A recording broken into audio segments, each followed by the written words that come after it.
Что там салонды жауып уже қайтайын деп жатырмын, капец, бүгін адам көп болды. Шаршадым страшно, үйге барып демалмасам ванну принимать етіп. Замза, сен қайда жүрмін дедің, жаңа что-то не поняла я. Не дейсің, қайда жүрмін дейсің? Айтқасқа ана. Опыл бапалапа, апанапа шепе, лапай-лапанапа, чапаттапан, шыпаға барып, жіберепет зопыр шыпы, бірне беге, апай тапамын. Колхоз десе ренжисің. И оның қазір уақыты жоқ ляшканың кіруге. Кен өшіріп тастайтын едің ғой, неғып шығарып жібердің. Қысқа Ләйляның түрін елестетіп жатырмын. Жынданып отқан шығар, жынданып қазір саған звондайды. Неғып шығарып жіберді деп. Баяғыда естерінде ма бұл бала Гүлсезім. Ана ляшкадан же бірдеңені жасыратын болса, осылай сөйлесетін едік қой. Апан-апа шепе, кепелепеп, бапар-апам-апыз деп ше. Түсінбейтін еді ғой, сол күй түсінбей кетті ғой.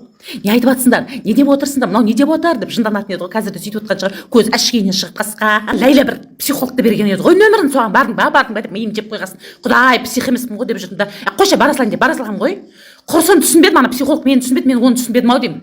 Қасқа өзінен өзі отырып не дейді Құдай ау, нағыл дейді Құдай, сурет сал дейді. Қасқа ненің суретін саламын мен? Суреттен жоқпын ғой мен. Қасқа бір аққаланы салып бердім, сөйтіп нағып салдым дейді. Білмеймін ғой сал дегесін сал деді. Бір кезде отырып сасқаннан Құдай қасқа немене картошка, сәбіз, солардың суретін салып қойып кеттім. Алма салдым ба, алмұрт салдым ба Құдай ау, білмеймін. Содан не дейді рамкасы жоқ дей ма, сенің бірде шектеу, общем түсінбедім, шектеуің жоқ дей ма, бірдеңе дейді, бірдеңе өкпелегенсің дей ма. Қасқа қойып кетті ана суретке қарап әңгіме айтты ақыры я. Содан бір кезде ана столды қойып қойды да, ренжіген адамың болса соған елестетіп айт дейді. Соған ұрыс деді ма, Құдай ау, кешірім сұрама, өзің ішіңнен кішкентай тауып ал дей ма, Құдай қасқа өзім ішімнен не табам, кішкентай тауып ал дейді. Түсінбедім, в общем, түсінбедім. Ана столға қарап ашуланған адамыңды елестетіп ұрыс дейді. Ойбай, ана столға қайтып ұрсасын. Капец, Замза, сенің психологыңда молдаңда жөндей алмайды, аман бош жаным. Бір күні жиналыс жасаған жоқ па, бәрімізге берді ол номерді, короче, өздеріңді дұрыстап сөйлеуді, өздеріңе психқана бармайды ғой, Замза. Просто өздеріңді қалай ұстауды үйреніңдер, өздеріңді тазаланыңдар деймін, короче. Анда айтқан. Қолыма бірдеңе беріп қойды. Сонымен ана столды ұр дейді, ұрыс дейді, ана столға қайтып салды. Қасқа.